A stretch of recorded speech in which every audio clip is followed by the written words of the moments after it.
On a bustling city street corner, where professionals hurried past with coffees in hand and tourists snapped photos of skyscrapers, an elderly blind man carefully counted his rent money using raised markings on the bills.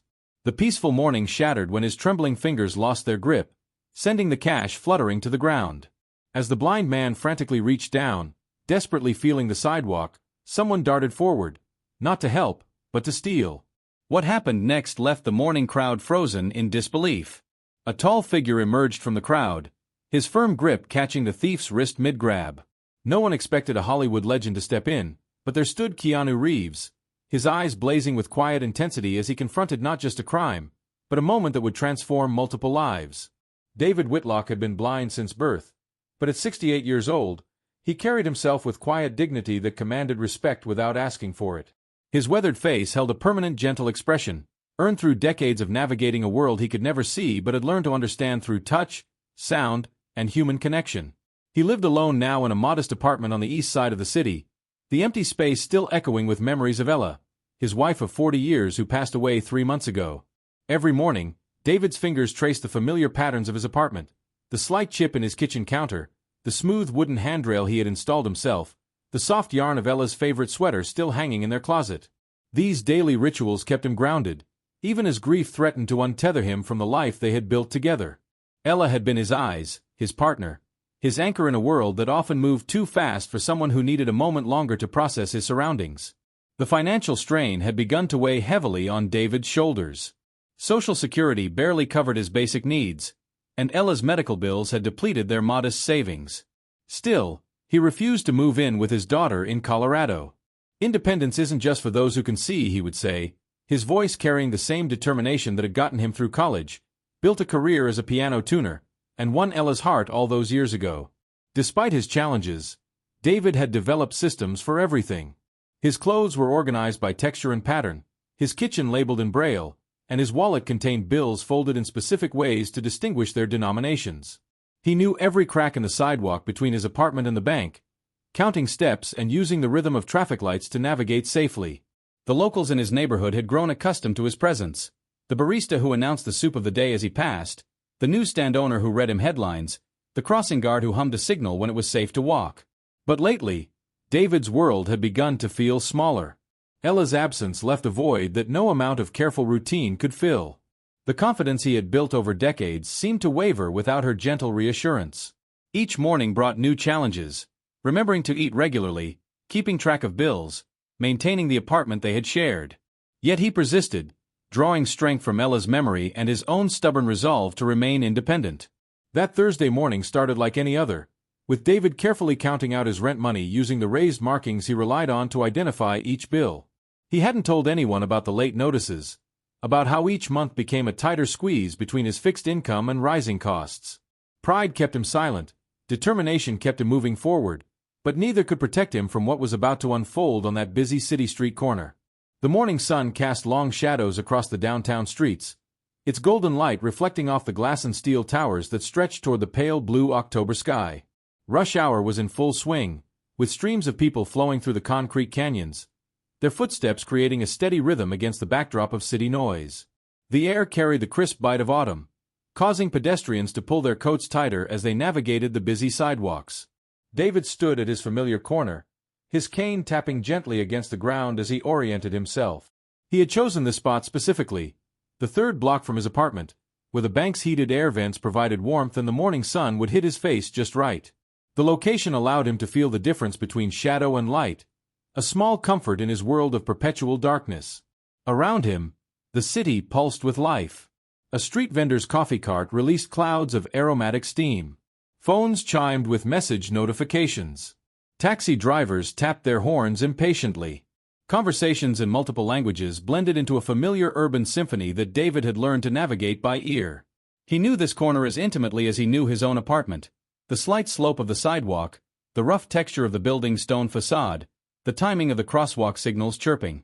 Thursday mornings were always busiest, with the added foot traffic of people rushing to morning meetings and early shopping crowds heading to the market 2 blocks down. David could sense the increased energy in the air, feel the slight breeze from bodies moving past him more frequently than usual. He held his cane closer, creating the small bubble of space he needed to feel secure in the flowing river of humanity. The rent money in his pocket felt heavy, both physically and emotionally. He had withdrawn it early, wanting to ensure he had the full amount before the deadline. Each bill was folded according to his system. 20s lengthwise, 50s in quarters, 100s in triangles. Ella had helped him perfect this method over the years, her patient hands guiding his until the movements became automatic. A group of tourists passed by, their excited chatter about nearby attractions momentarily drowning out the steady background noise. A child's voice asked something about the blind man with the stick, quickly hushed by an embarrassed parent. David was used to these moments, the way people often spoke about him as if his lack of sight also meant a lack of hearing.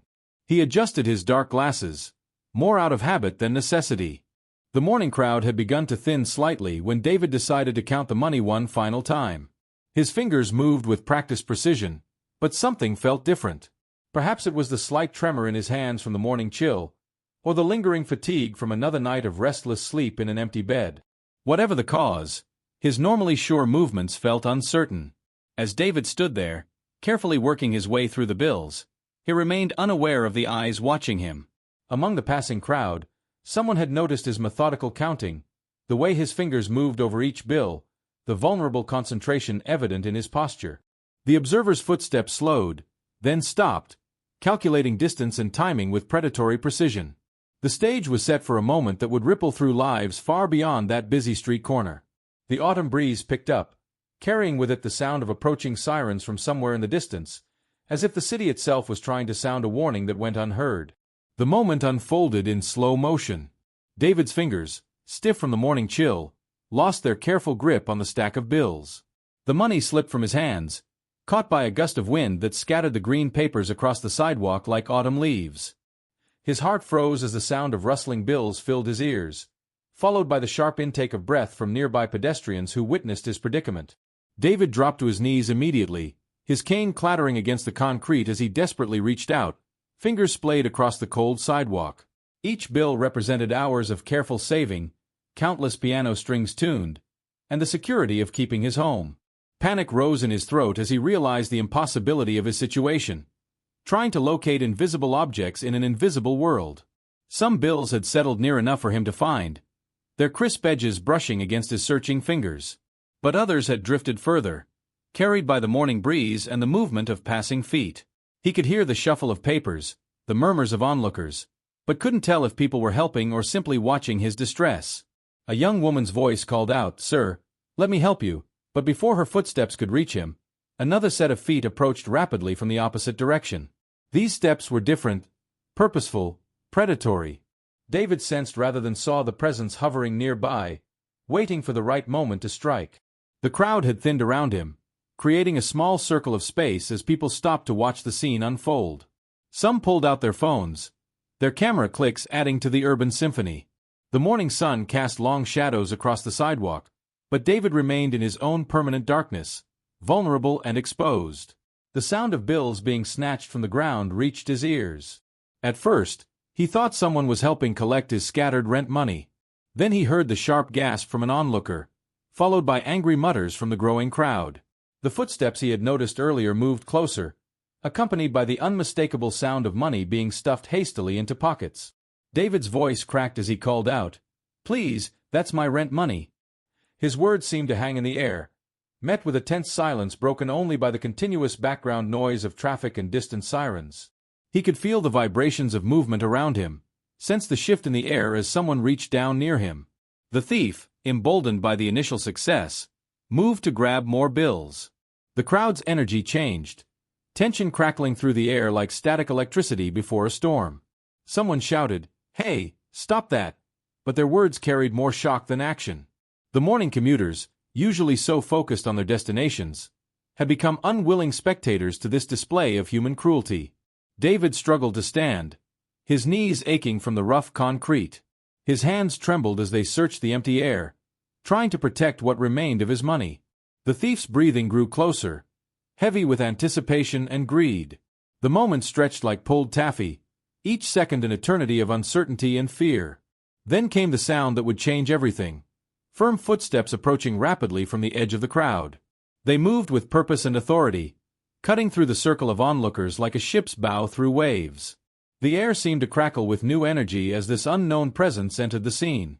The thief's movements became more frantic, rushing to grab the last few bills before making an escape. David could hear the rustle of paper, the scuff of shoes against concrete, the sharp intake of breath from those watching. His world, already dark, seemed to shrink to these sounds, these moments of helplessness. Just as the thief reached for another bill near David's feet, a sudden commotion erupted. The sound of a scuffle, a sharp intake of breath, and then, silence. The kind of silence that falls when something unexpected and significant happens, when a crowd collectively holds its breath in anticipation. The morning traffic continued its distant rumble, but on that corner, time seemed to stop. David remained frozen, one hand still outstretched, caught between fear and hope. The air had changed again, charged now with something different, not the tension of witnessing a crime, but the electricity of witnessing justice. No one in the gathering crowd could have predicted what would happen next, least of all David, who stood in his world of darkness, unaware that his moment of vulnerability had drawn the attention of someone whose presence would transform an ordinary Thursday morning into something extraordinary. A firm grip locked around the thief's wrist, halting their movement mid-grab. The crowd gasped as they recognized the tall figure who had stepped in, Keanu Reeves, dressed in casual jeans and a black jacket, his presence commanding attention without seeking it. His eyes, normally gentle in interviews and photos, now burned with quiet intensity as he held the thief's wrist in an unwavering grip. The thief, a man in his 30s wearing a worn hoodie, tried to pull away but found himself locked in place by both Keanu's grip and his steady gaze. The stolen bills crumpled in his other hand, evidence of his thwarted attempt at theft. The morning sun caught Keanu's face as he spoke, his voice low but carrying clearly through the now silent crowd. "That money belongs to someone who needs it more than you do." The words weren't shouted, but they carried weight that seemed to press down on everyone present. The thief's face flushed red, a mix of shame and defiance wrestling across his features. He glanced around, perhaps seeking an escape route, but found only disapproving faces in every direction. David stood motionless, his cane clutched tightly in one hand, head tilted slightly as he tried to understand the sudden shift in atmosphere. The familiar sounds of the city continued in the background, but the immediate space around him had transformed into an arena of tension and possibility. Keanu maintained his grip but softened his tone.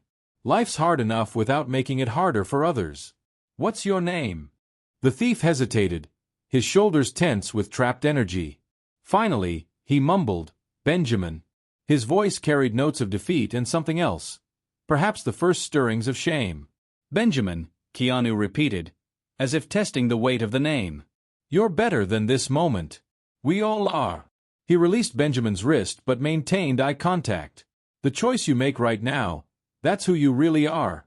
The crowd watched in silence as Benjamin's defiance crumbled. His hand opened, releasing the crumpled bills he'd grabbed. They fluttered to the ground like fallen leaves, green against the gray concrete. Someone in the crowd began picking them up, carefully smoothing each one. David spoke up, his voice steady despite the tremor in his hands. "I don't want trouble. That money, it's everything I have for rent this month." The simple statement hung in the air, heavy with unspoken struggle and dignity. Keanu turned to David, his expression softening. "Sir, would you mind if I help gather your money?" The respect in his tone was genuine, treating David not as a victim but as someone worthy of dignity.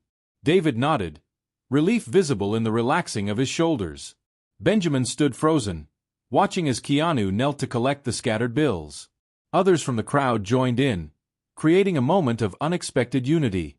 Someone pulled out their phone, recording the scene as the famous actor crawled on hands and knees, gathering a blind man's rent money. $800, Keanu announced as he finished counting. "Is that the right amount?" David nodded, his face brightening with relief. But before Keanu could hand over the money, Benjamin stepped forward, his voice thick with emotion. "Wait." He reached into his pocket and pulled out his own wallet. His hands shook as he extracted 2 crumpled $20 bills. I want to add this. It's not much, but..." He trailed off, unable to finish the sentence. The crowd murmured in surprise. Keanu's expression remained neutral, but his eyes showed understanding.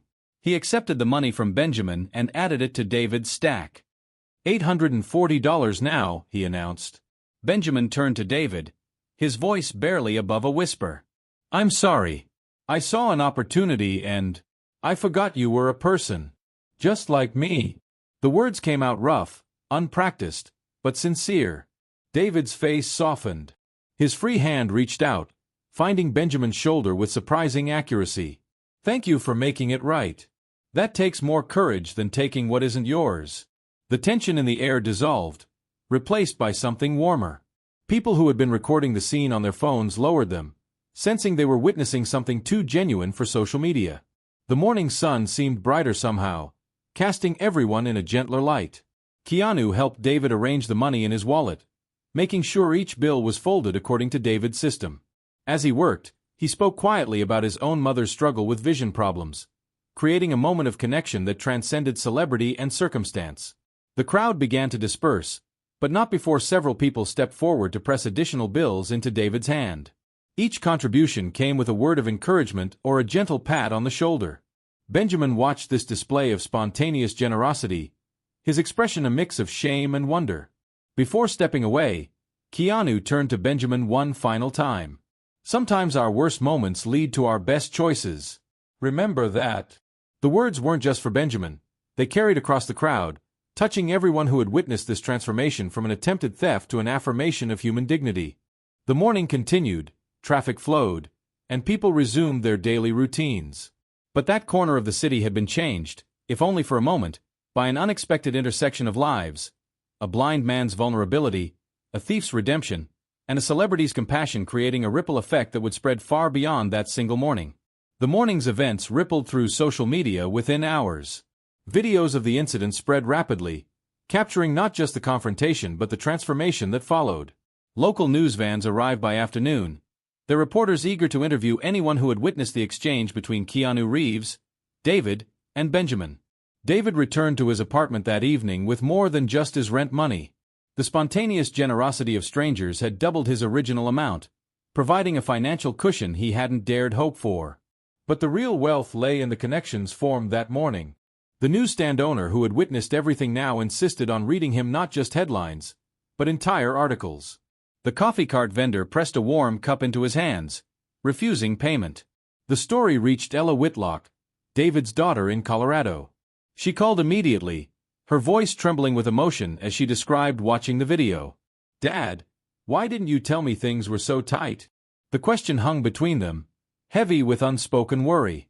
David found himself opening up about his struggles since a mother's passing, the weight of solitude, the determination to maintain independence that had perhaps grown too rigid. Benjamin's transformation proved even more profound. The videos captured his shift from thief to contributor, but they missed the quiet aftermath. He remained in the area long after Keanu had departed, watching David navigate the sidewalk with his cane. Something had awakened in him, a recognition of humanity in those he had previously seen only as targets. The following week, Benjamin appeared at David's regular corner. His approach was hesitant, voice uncertain as he introduced himself properly. "I work at a warehouse 3 blocks over," he explained. "I could walk with you to the bank if you'd like." The offer hung in the air, a bridge extended over troubled waters. David's acceptance of Benjamin's offer marked the beginning of an unlikely friendship. Their morning walks became a routine, Benjamin describing the changing seasons, David sharing stories of his life with Ella. The warehouse worker and the blind pianist, brought together by a moment of crisis, transformed into opportunity. Keanu's impact extended beyond that single intervention. His words about choices and redemption resonated through social media, sparking discussions about compassion, second chances, and the power of small actions. Local businesses around David's neighborhood started implementing changes: better accessibility features, more considerate service, a growing awareness of their diverse community's needs. A month after the incident, the local news ran a follow-up story.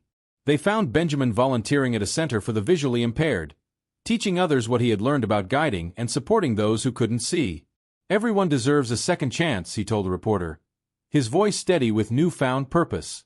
"Sometimes you have to hit bottom to start climbing up." David's life transformed in unexpected ways. The publicity brought attention to his piano tuning business, leading to more clients than he could handle alone.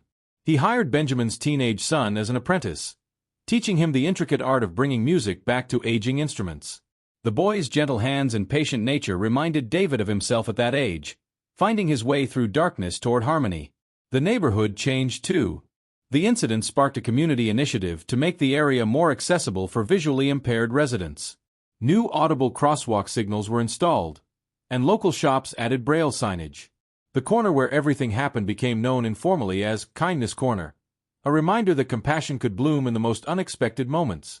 Ella eventually convinced David to install video calling equipment in his apartment, bridging the physical distance between them. During their calls, she noticed a change in her father, a lightness in his voice, a willingness to accept help without seeing it as surrender. The incident had taught him that independence didn't mean isolation. Benjamin's warehouse colleagues, who had seen the viral video, treated him differently now. Not with judgment but with respect for his transformation. He became known as someone who would help others going through tough times, sharing his story as proof that rock bottom could become a foundation for change. The morning crowd at David's Corner grew larger over time, not with spectators but with community. The coffee cart vendor knew everyone's names, the newsstand became a gathering point for sharing local news, and Benjamin's morning walks with David often included others who simply enjoyed their company. When asked about that morning, David would smile and say, "Sometimes you have to lose something to gain everything." He wasn't just talking about the scattered bills on the sidewalk, but about the walls he had built around himself after Ella's death, walls that crumbled in the face of unexpected kindness. The story continued to touch lives beyond their neighborhood. Schools used it in lessons about empathy and redemption. Business ethics courses analyzed it as an example of community building. But for those who lived it, the true lesson was simpler. Every moment carries the potential for transformation, and sometimes the darkest moments lead to the brightest dawns. The video of Keanu Reeves confronting the would-be thief reached millions within days. Social media platforms buzzed with shares and comments, not just because of the celebrity involvement, but because of the raw humanity captured in those few minutes. News outlets picked up the story, running headlines about redemption, compassion, and the power of small actions to create big changes. Local businesses around David's neighborhood experienced an unexpected surge of visitors. People came hoping to catch a glimpse of the corner where it happened, but they stayed for the community they found. The coffee cart vendor's business tripled as visitors sought out his now famous spot. The newsstand owner started stocking extra copies of papers featuring follow-up stories about David and Benjamin. David's daughter Ella noticed a profound change in her father during their daily video calls. His voice carried a new warmth, the kind that comes from feeling truly connected to a community. He spoke about his morning walks with Benjamin, about the students he was teaching piano to, about the neighbors who now greeted him by name. The isolation that had gripped him since his wife's passing had transformed into a web of meaningful connections. Benjamin's transformation became a story of its own. His warehouse supervisor noticed the change first. Benjamin arrived earlier, worked with renewed purpose, and started organizing lunch breaks where co-workers could share their own stories of struggle and redemption. The local newspaper ran a feature about his volunteer work with visually impaired individuals, highlighting how one moment of shame had blossomed into a lifetime of service. The incident sparked practical changes throughout the neighborhood. The city council approved funding for additional audible crosswalk signals. Shop owners added braille menus and raised lettering on their signs. The bank where David had withdrawn his rent money instituted new policies for assisting visually impaired customers, with Benjamin serving as a consultant for their training programs. David's piano tuning business flourished beyond his expectations. Clients sought him out not just for his skilled hands, but for the wisdom they had seen in the viral video. He hired 2 additional apprentices besides Benjamin's son, creating a small school for the dying art of piano maintenance. The sound of music drifted more frequently through the neighborhood streets, a melody of revival and connection. The corner itself became a symbol of transformation. Someone placed a small plaque that read "Kindness Corner," where second chances begin. It became a meeting point for community gatherings, impromptu music performances, and quiet moments of reflection. Tourist maps marked it as a point of interest, but locals knew it as the heart of their transformed neighborhood.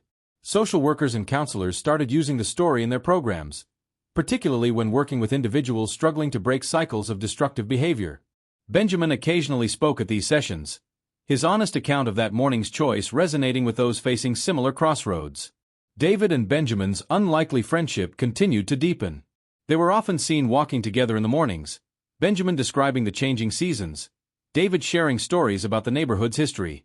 Their conversations ranged from philosophy to family, from music to memories, creating a bond that transcended their initial meeting circumstances. The story's impact rippled outward in unexpected ways. Other communities began examining their own approaches to accessibility and inclusion. Business schools used the incident as a case study in corporate social responsibility. Elementary schools incorporated it into lessons about empathy and community building. Local artists created murals depicting the scene, capturing not just the confrontation but the moment of transformation that followed. These pieces became landmarks in their own right, drawing visitors who wanted to understand how a single moment of potential tragedy had become a catalyst for positive change. As months passed, the media attention faded, but the changes remained. David's Corner continued to be a gathering place for morning commuters who had become friends. Benjamin's volunteer work expanded to include mentoring at-risk youth. The neighborhood maintained its new sense of connection and purpose, proving that sometimes the most profound transformations come from the most unexpected moments. The story became part of the city's fabric, retold not for its celebrity connection but for its reminder that every moment carries the potential for change.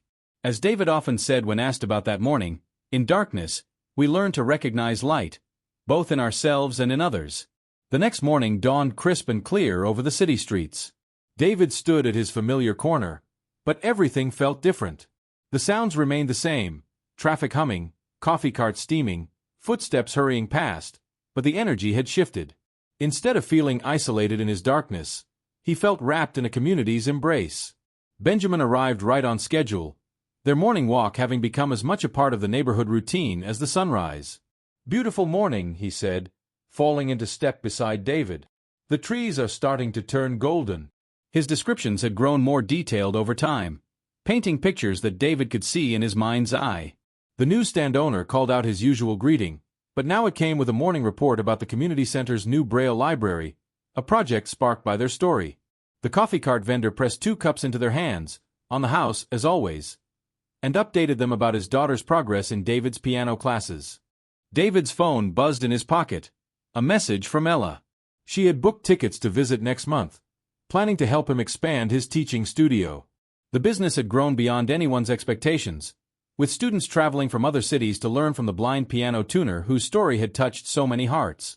As they walked, Benjamin shared news about his latest group of ments at the Vision Center. "One of them asked about that morning," he said, his voice thoughtful. "About how someone can change so completely in an instant." David smiled, understanding the deeper question. "Change happens in an instant," he replied, "but it builds forever after." They passed the mural that now decorated the wall near Kindness Corner. Benjamin described how the morning light caught the painted scene, Keanu Reeves' steady gaze, the scattered bills, the crowd's transformation from observers to participants in something greater than themselves. The artist had captured not just the moment of confrontation, but the ripple of change that followed. The neighborhood had become a testament to how a single act of kindness could transform a community. New businesses had opened, their signs featuring Braille alongside traditional lettering. The sidewalks had been repaired, making David's daily journey smoother. But the real change was in the people. The greetings that carried genuine warmth, the offers of help that came without pity, the sense that everyone belonged. Their story had spread far beyond their corner of the city, inspiring similar transformations in other communities. But for David and Benjamin, the most profound change was personal. David had found a new family in his neighborhood, filling the void left by Ella's passing. Benjamin had discovered his true calling in helping others, transforming his moment of shame into a lifetime of purpose. As they reached the bank, David paused. "You know," he said, "I used to think blindness was my greatest challenge. Now I understand it was letting people in." Benjamin squeezed his shoulder gently. "And I thought my worst moment would define me. Instead, it refined me." The morning continued its usual rhythm, but each interaction carried the weight of their shared history and the lightness of their continued transformation. The corner where everything changed remained a symbol of possibility, a reminder that in our darkest moments, light can break through in unexpected ways. Their story became more than just a viral video or a feel-good headline. It became a testament to the power of second chances, the strength of community, and the truth that sometimes our greatest challenges lead us to our most profound purpose. As David often told his piano students, life, like music, isn't about the notes you miss. It's about how you recover and create harmony from discord. The city moved forward, changed not by grand gestures but by small acts of kindness repeated daily, proving that transformation isn't just about one moment of change. It's about all the moments that follow, when we choose again and again to be our better selves.